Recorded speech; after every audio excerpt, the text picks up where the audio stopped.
娘亲怀孕时误食了丹药，致使我生来痴傻。历练时我又被魔修抽走了2条灵根，彻底变成废物。好在宗门不嫌弃我，娘亲把我当宝。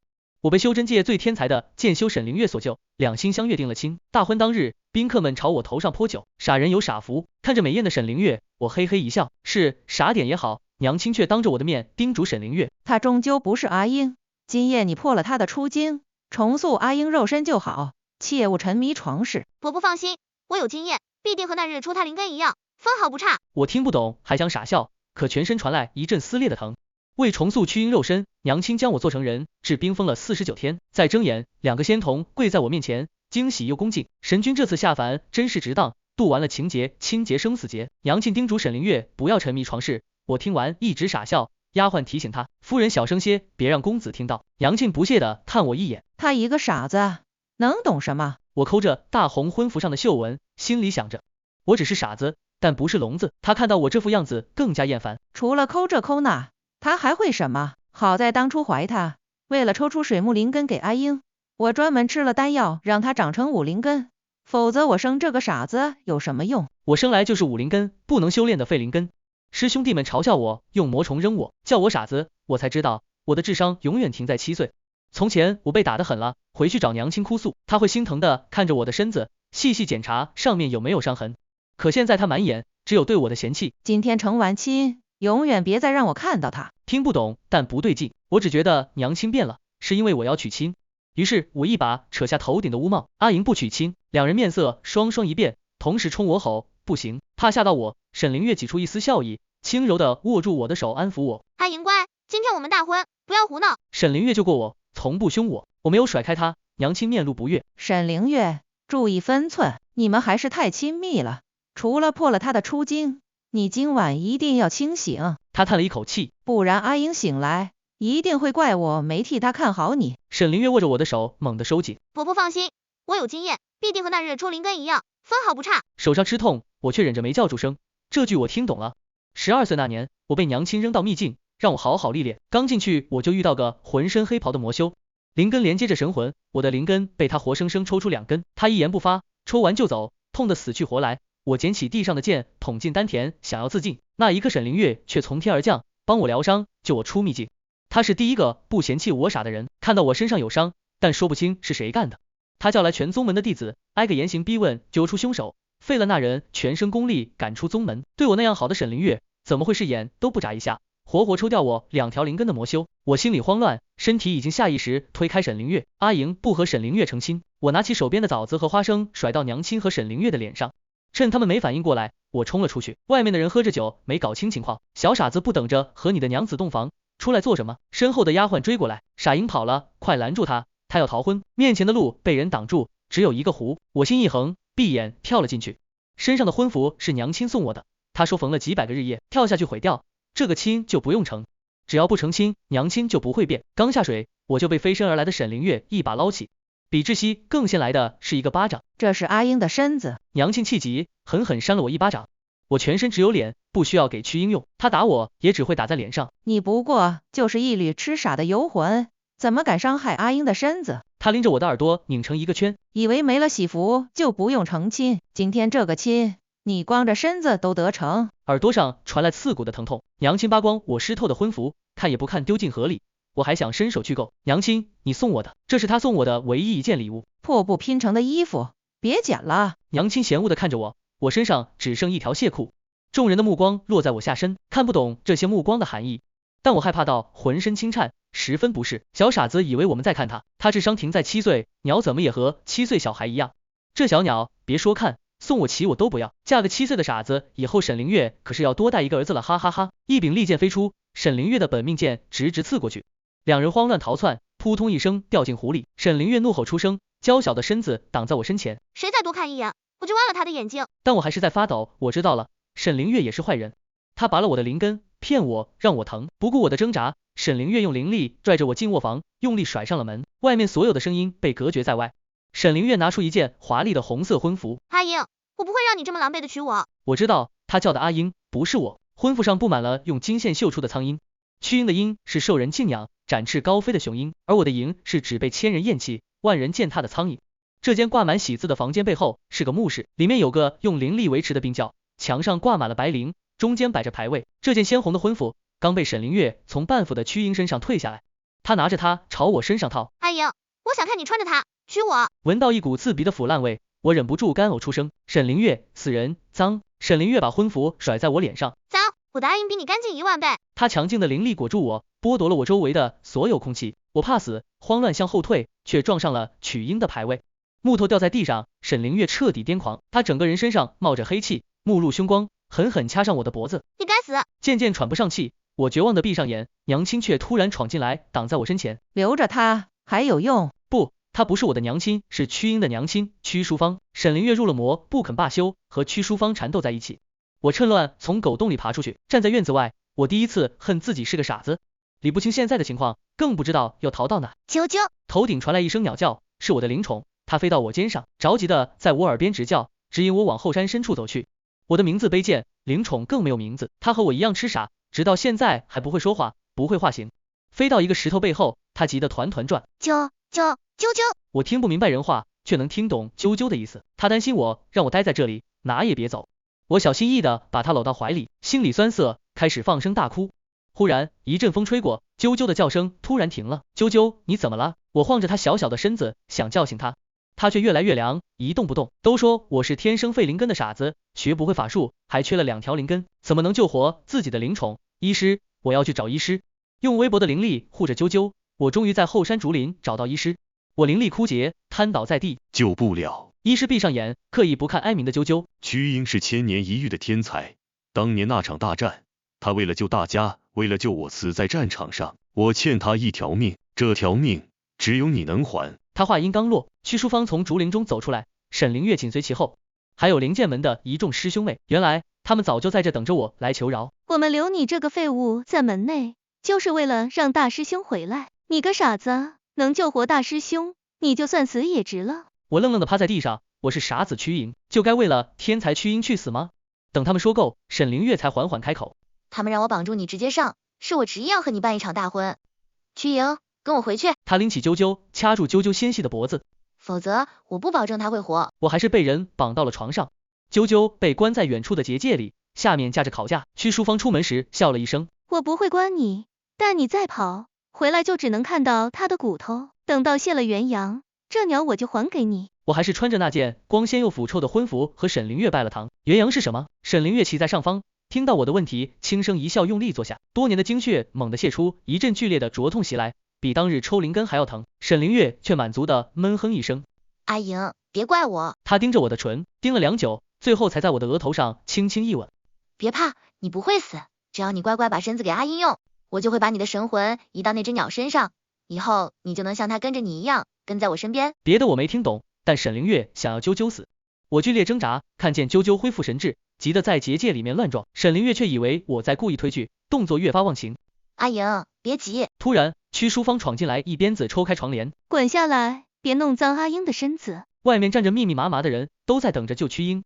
沈凌月极力克制的下了床，屈淑芳立即结印施法，我浑身脱力，跌坐在地上。我们在战场上找到阿英时，他四肢已经腐烂，想让阿英复活，首先要换上这傻子的肢体。身体四处一阵剧烈的钝痛，快把这傻子拿去冰起来，时间紧迫，现在摆阵。不知被冰封了多久，可能是10天，可能是100天，全身只剩眼睛还能转动。我看到沈凌月闯进冰窖，质问屈淑芳，不是说只要把他破了戒的身子接到阿英身上吗？为什么让他这样生不如死？屈淑芳全心打坐，向屈英体内输送灵力。重塑肉身需要49天，阿英的神魂被我收在守魂灯里，需要一直和这傻子的神魂保持链接，否则阿英的神魄会逸散，很可能变成他这样的傻子。只因为娘亲怕曲英变成傻子，我这样生不如死的被冰封了49天。沈凌月终究面露不忍，半晌，他下定决心，狠心抡起剑刺过来。锋利的剑刃划过我的脖子，我再也撑不下去，绝望的闭上眼睛，什么都听不见了。我的神魂彻底消散，又重新汇聚，彻骨的冰寒还残留在身上。我缓缓睁开眼，面前2个仙童满眼担忧的盯着我。胖一点的仙童率先跳起来，神君醒了，恭喜神君历劫归来，帝君来请了好几次，让您回来就去通知他。瘦一些的仙童踹了他一脚，累了这么久，神君还没来得及休息。说完，他回头向我行礼。神君，门口有对仙女仙男，刚飞升上来，跪在府外想向神君请安。一瞬间，所有的记忆涌回，我眸光渐深，是谁？名唤仙灵的仙童抢着回答，一个叫曲音，一个叫沈灵月。神君在下界可见过这两人？我不语。另一名仙童仙云面色凝重，神君力量无穷，即便成为普通的凡人，也有战神的根骨，天道不允。为了压制您的力量，帝君安排您转世成武灵根的修士，不过按照命搏，即便是武灵根，你也能淬炼成神。他小心翼翼地问，这次可是出了什么差错？神君竟然一次渡完了情劫、亲劫、生死劫。大战在即，我提前下凡，原本只想立生死劫，却因为他们把3劫都立了个遍。屈淑芳真是愚蠢至极，他恨我是个傻子。可丹药怎么能改变灵根？武灵根是我生来带的，是他吃的丹药让我变痴傻。见我神色越发冰冷，仙云不敢再多问，仙灵依旧没心没肺。这有什么大不了的？神君渡了3劫，再经几道天雷渡过天劫，3劫再也没有神君的对手。仙灵叽叽喳喳的样子像极了啾啾。明明只有10几年的俗世生活，明明在下界是个傻子，可比起之前的几万年时光，这10几年的每一幕都异常清晰。啾啾身上流了我的气息，此刻我却丝毫感应不到他的存在。我心下一沉，立刻吩咐仙云，你下界一趟，替我找一个人，我重回天界，力量超凡，不能轻易下界。仙云办事向来稳重，找啾啾的事情交给他，我方才安心一些。仙灵有些不高兴，神君，我最擅长追踪，为什么让他去？他不过是装的稳重些，实际没什么本事，也不知道您当初为什么非要把他带回来。仙灵和仙云都是我从前下凡捡回来的孤女。仙灵狐狸成精后，在下界被书生所骗，差点被剖皮抽筋，我将她收了，当作灵宠养在身边。仙云是仙灵在悬崖边发现的，他被夫君殴打，合力不成决定跳崖，被仙灵救回来，我无奈又将人收下。两人平日看起来水火不容，但一有危险都会挡在对方身前。我淡淡的看了仙灵一眼，他吐了吐舌头，再迟钝也能看出我心情极差。他变成原形，跳到我怀中。神君快看，门口那对仙侣跪了快2个时辰了。我顿住脚步，战神府面前跪着的的确是沈灵月和屈英。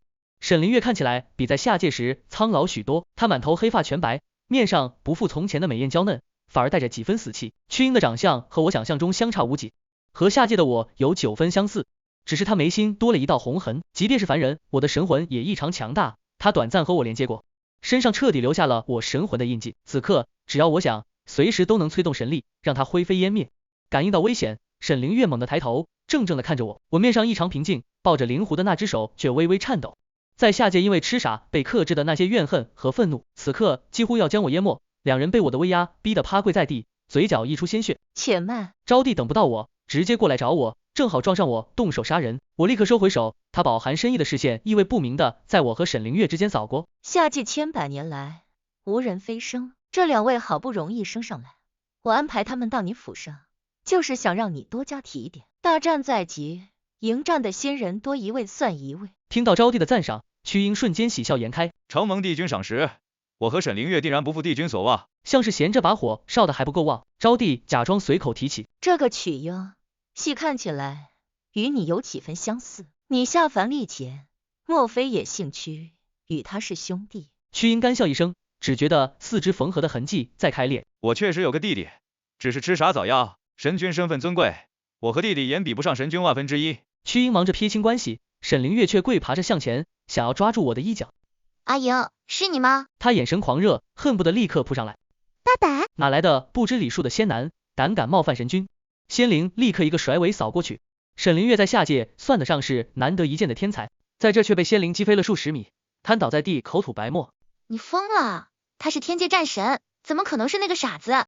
屈英慌乱制止着还想爬过来的沈灵月，他被迁怒，他从乾坤袋里拿出一面镜子，此物名为乾清镜，能映照出心底最想见的人。小小心意，烦请神君笑纳。可笑，乾清镜，我和沈灵月大婚时合欢派送的随礼，现在屈英拿着它送给我。察觉到我的厌烦，仙灵抢过镜子摔在地上。滚开！神君什么宝物没见过，离神君远点。不知突然想到了什么，沈灵月冲过来将镜子捞起，照到镜子，他心底的画面瞬间投射到所有人面前。一个男子将沈灵月的本命剑当玩具胡乱挥舞着，男子转过头，赫然是我的脸。画面一转，沈灵月和我在婚床上翻滚，那一夜的场景重现，瞬间众神一片哗然。这是战神，即便下凡，战神也该力量无穷，怎会如此窝囊任人欺凌？难道说他早已力竭？招娣秘密向我传音，我竟不知你在下界还有这番奇遇。这场戏够精彩。招娣与我自小相识，什么事都要压我一头，看到我下凡历劫却被欺辱，他难免幸灾乐祸。我沉下脸，锐利的眼神扫过台下众人，感受到致命的威压，全场瞬间安静。神君息怒，羽林仙君率先跪下，是我多嘴，不该妄议神君的私事。他看起来与我历劫前没有区别，但是细看下来一个闪身，我掐住他的脖子，他身边黑气渐显，羽林仙君竟然入了魔界，趁我下凡历劫，钻空子上界作乱。好在仙灵仙云平日只待在我的神府，外面有我设的结界，否则我回来看到的可能就是他们的尸体。一把拧断羽林仙君的脖子，我拎着人回去，甩在招娣面前。我的戏精彩，你这几天又在干些什么？他嘴角竟浮出几分笑意。你说我在干什么？不对劲，招娣也染上了魔气，堂堂帝君然也被魔物侵蚀了。招娣邪笑下令动手。跟着他来的众仙竟有一半都被魔气侵蚀，两拨人对打起来。沈凌月和曲英被几个魔物包围，正在奋力脱身。趁我出神，招娣想要偷袭我，我假装没有察觉，给仙灵使了个眼色，仙灵飞到他身后，随时准备给他致命一击。远远看到我被招娣挟持，沈凌月猛地爆发出力量，闯过魔物的包围圈，冲着招娣杀过来，想要救我。他完全不是招娣的对手，接了招娣一击，他几乎神魂俱裂，废了半条命，心脏猛然抽疼，是屈营的情绪，忽视这种无端的心疼。我和仙灵一左一右，轻易制住了招娣，正准备将他收进九重塔细细拷问，他却突然化成黑气消散在原地，只留一句嚣张的尾音：巨爷，你又变强了，我等着最后和你一战。他不是被魔气沾染的招娣，而是伪装成招娣的魔头燕南。魔物们跟着他撤退，众仙面面相觑，所以他们早就混进我们中间了，我们竟然没有丝毫察觉。沈凌月重伤，屈英急着给他疗伤，他的视线却仍旧紧紧盯着我。阿莹，还好你没事。身后传来一声冷笑，真正的招娣带着大军匆匆赶来。我去看你下凡的卷宗，耽误了一些时间，好在你及时回来，才没有酿成大祸。招娣虽然一向爱与我争先后，但绝不会像刚才那样看我的笑话。若不是被沈凌月和曲英扰乱了心神，我第一眼就能发现端倪。他踹了沈凌月一脚。滚开！屈英进了屈院的根骨，你靠着和他双修才飞升，天界的战神需要你来护。沈凌月原本就重伤，被他踹完更是吐出几口黑血。我不想靠屈英飞升，只是想活久一些，找到复活阿莹的办法。招娣不管他说了什么，又踹了他一脚。叫神君。沈凌月奄奄一息，双眼通红的望着我。神君，是我对不起你。曲英这才不得不信，他素未谋面的傻子弟弟，竟然真是战神转世。他故作镇定，不卑不亢的开口：神君，我没有罪，但是我用了你的肉身，和娘子无关，你要做什么，尽管冲我来。我轻笑一声，一步一步逼近他。好啊，那我就卸下你的四肢，冰封4999天后再将你砍死。至于能转世成什么，人人喊打的苍蝇还是任人践踏的傻子，就要看你的造化了。想到那个画面，曲英整个人怕得发抖，连连后退，腿软跪倒在地，膝盖撞得砰响。他依旧嘴硬：神君凭什么这样对我？这是滥用私刑。你一介战神，人间一世对你来说不过须臾，回到天界，你还是高不可及的神君。可娘亲接受不了你是个傻子，你死后他日夜被心魔拷问，悔恨不已，他也有他的苦衷。提到屈淑芳，那些被我压制的怨恨再也克制不住，我一把掐住曲英的脖子。傻子就活该被屈淑芳利用，先抽灵根再五马分尸。屈英眉间的印记越来越浅。屈淑芳如果真的悔恨，为什么这些年屈英连个墓都没有？他也没去乱葬岗看过一次。我催动着神力，他捂住脑袋，痛苦的在地上翻滚。顷刻间，他就要灰飞烟灭。眼看我真要杀死屈英，招娣拦住我：缺言，冷静，天劫在即，天道本就在压制你的力量。若是你在天劫前造杀孽，天道绝不会放过你。天劫未过，魔物未除，除了屈营，我更是天界的战神。比起三界动乱，为屈营报仇，只能先缓一缓。我松开手，在心里向屈营道歉，我也对不住屈营。招娣松了一口气：你身在局中，也许看不出来，但你那个娘亲用的复活秘法歹毒至极，活人分尸，变化神魂，定是有人在背后指点。我猜他与魔界甚至天道都有关系。等你渡完天劫，不用你出手，我定会将他们送进18层地狱。说着，他展开一页画卷。大战在即，却因有你一分神魂就能和魔物打个不分上下。我这有个秘境，将屈沈二人放进去历练一番，大战时派他们做前锋，不用我们出手，他们就能死在战场上，还能消耗一波魔界的战力。你觉得如何？我瞬间认出招娣手中的画卷里是什么秘境，里面全是上古凶兽，连我进去历练都要万分小心，更别说屈英和沈凌月。他是想借秘境悄无声息的把人杀死，替我报仇。招娣之所以是帝君，正是因为处事周全，连杀人他也杀得不留痕迹。见我点头，招娣才让人把事情安排下去。沈凌月受了伤，我一句话也不愿和他多说，他神情恹恹，一副任由我处置的样子，直到进秘境前，他才叫住我。你在找那只鸟对吗？我心下一沉，啾啾在沈凌月手里，见我终于看他，他面上露出怀念。你让我叫你神君，可方才你制服那些魔物的时用的招数，分明是曾经我教你的招数。难怪我刚刚发挥不出全部的力量，白白让那个魔头从我手底下逃走。沈凌月的白发在风中飘扬。阿莹，我不奢求你原谅我，但你给我一个赎罪的机会好不好？我最后悔的事，就是当初听信屈淑芳的蛊惑，自负的以为既能复活屈阴，又能救下你。你走后，他是你留给我唯一的念想，我一直把他养在神识中。难怪我察觉不到啾啾的气息，没兴趣和沈凌月纠缠，我闯入他的神识。沈凌月，你不仅没有救屈莹，更是杀他的帮凶，你最好不要活着出来，否则会死得更惨。救出啾啾，我一脚将沈凌月踢进秘境中，却听到他笑出声。阿莹，你终于理我了。他语气一转，变得郑重。神君，等我，我会证明，这次我真的能护住你。啾啾被放出来，不停地围着我飞舞，它浑身的羽毛依旧翠绿，看起来被养得很好，但性子却变得异常暴躁。啾啾，别烦我，不对，是主人。它欣喜地撞入我怀中，却撞到了我怀里的灵狐，被吓了一跳，它全身炸毛，着急飞出来，挡在我身前。坏狐狸，主人别怕。我摸了摸它毛茸茸的脑袋，不怕，它应该算你姐姐。姐姐，仙灵化成人形，你就是那只在凡间陪着神君的小鸟，看得到是机灵。它正了正神色，谢谢你保护神君。叽叽喳喳的鸟叫声响起，啾啾不停讲述下界那些人有多坏和他保护我的丰功伟绩。仙灵一直骂骂咧咧骂个不停，恨不得追到秘境把那两人截下杀掉。足足讲了3天，两人还没讲完。仙云在一旁为我研墨，我将眼前的情景画到纸上。我在下界见过屈淑芳。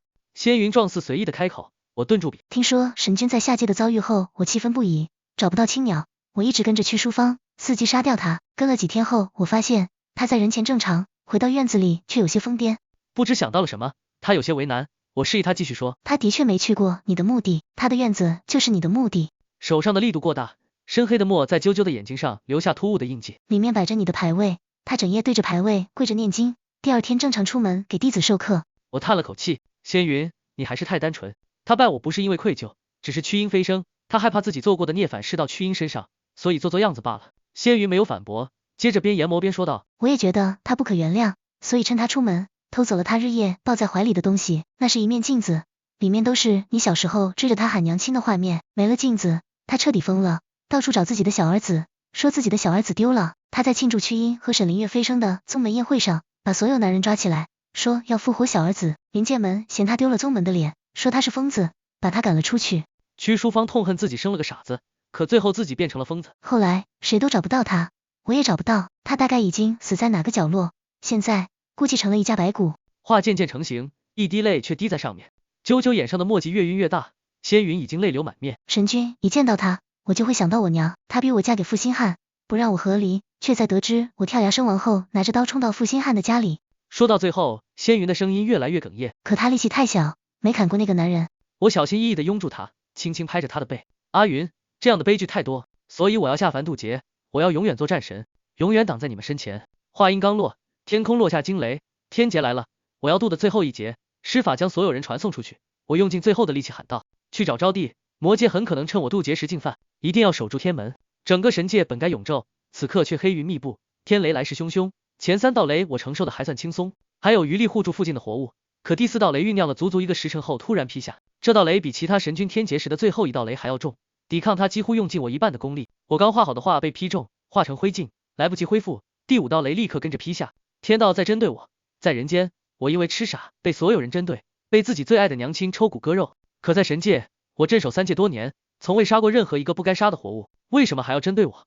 第5道天雷铺天盖地的落下，重重砸到我身上，我在体外筑起的防护被击破，吐出一口鲜红的血。心魔，这一切让我生了心魔，这才是天道真正的用意，他要让我在一道道劫难中彻底入魔。他在警告我，不可能永远护住所有人，可我偏偏要护。仙云、仙灵、啾啾，他们没有错，错的是把他们逼入绝境的那些人，我更没有错，错的是天道。用尽了所有的灵药和法宝，我打坐疗伤，心中前所未有的平静。即便如此，第6道天雷降下时，我还是能感应到，不够，雷来得太急，我恢复的力量远远不够。罢了，往后守护天界的就只剩招娣和众神了，只希望他能带领众神挡住魔界大军。预想中的疼痛没有到来，一个陌生的声音撕心裂肺的痛喊，我用了你的身子，现在还给你。雷没有落到我身上，我只听到屈阴接连不断的惨叫。仙云和仙灵也闯了进来。神君，你安心养伤，曲阴拿到了秘境传承，足够替你挡这道雷，一直是你护住我们，第7道雷，让我们来护你。他们刚成仙100年，不是第7道雷的对手。我分神将他们送出去，连带着屈英，他以为我争取了时间，我猛地睁开眼，瞳孔全部变成金色，没有一丝情绪。剩下的3道雷，我自己扛。第7道雷落下，面前又多了一个黑影，沈灵月被雷劈得焦黑。神君，我说过会护住你。将眼前碍事的黑炭扫开，我迎上第7道雷。也许因为突破了心魔，也许天道知道杀不了我，最后的2道天劫在我看来异常温和。黑云散去，金光重新显现，走出阵法，外面密密麻麻的一群人在等我。除了沈灵月和曲英，渡劫后我可以用天道的力量淬炼身体，可他们不行。吩咐仙云给2人送伤药，招娣急着迎上来。燕南来犯，情况紧急。燕南曾经被镇压，沉寂了万年，又在我降生那年被唤醒。趁我渡劫，魔界常常来犯，天界屡屡败退。燕南越发猖狂，直接逼到天门。在浩荡的魔君我中，看到一个熟悉的身影。燕南邪笑一声，手上掐着屈淑芳。屈燕，听说你一直在找你娘。屈淑芳没有死，而是被燕南抓走了。复活的阴毒之法，果然是燕南派人告诉屈淑芳的。从知道我投胎到屈淑芳的肚子里，他就有了完整的计划。他开着害死了屈英，逼疯了屈淑芳，让我被所有人背叛，只为给我种下心魔，在天劫中陨落。看到我，屈淑芳混沌的眼神慢慢聚焦，他动了动嘴，却没发出声音，落到燕南手里，不死也脱了半层皮。阿莹，他被拔了舌头，但还叫着我的名字，这也是燕南的诡计。我闭上眼不再看他，不等我发令迎战。屈淑芳最后看了我一眼，用力撞上燕南的剑尖。他死的时候没有发出任何声音，在凡间时他总说我是他欠下的债，怪我为什么是个傻子。如今债真的清了，两不相欠。燕南以为的杀手也没派上用场，我渡劫后神力飞升，他更不是我的对手。魔军节节败退，燕南最后被我和招娣一起镇压在万米炼狱之下。我刚收手，看到屈英拖着一具焦黑的尸体扔到我面前。神君府上没人防守，燕南派副手来抓我们，想威胁你。燕南的副手的确不好对付。我和招娣对视一眼，有些疑惑。他被魔君杀死了。屈英嘴角不可控制的抽搐了2下。不，他自尽了，说不想成为你的软肋。屈英后退2步，不想再多看他一眼。他死前要我带他来见你最后一面。沈灵月靠着最后一丝执念撑着来见我，靠着最后一丝神魂显现在人前。神君，现在像不像当初我们在秘境里的初见？那一刻我就在想，这个小傻子的灵根，我不想抽，我一句话也不敢说，更不敢看你，不敢让你说话，我怕多看你一眼就会心软。沈灵月自毁神魂，就为了说这么一段话。我知道，如果我活着，你一定没有耐心听我说完。神君，我是为你而死，此后的千万年，希望你再也不要遇到我，更不要忘记我。他将最后一丝力量传给我肩上的啾啾。化形，陪在他身边。神魂消散在3界人间，他只留下一具焦黑的尸体。渡完所有结束，我更加无心无情，此刻嘴角却也有些不自觉的抽搐，无言的抽搐。尸体留着炼丹，万年后，下界早已和我历劫时不同。凡人的楼宇要是再向上，几乎能够到天宫。啾啾化形后反而沉默寡言了许多，此刻正安静的跟在我身后。他资质愚笨，万年才修炼成仙，在下界历劫归来，我来接他，问他历劫的经历，他迟迟不语，最后只说我历劫的时代离现在很远，神君，我死在一个你镇压过的魔头手里。平安回来就好。把玩着他从人间带来的小方块，我还是没想起他说的是哪个魔头。这东西和传讯符一样能千里传音，下次记得用它报平安。魔头，千万年来我镇压的魔头太多，实在不知道他说的是哪个。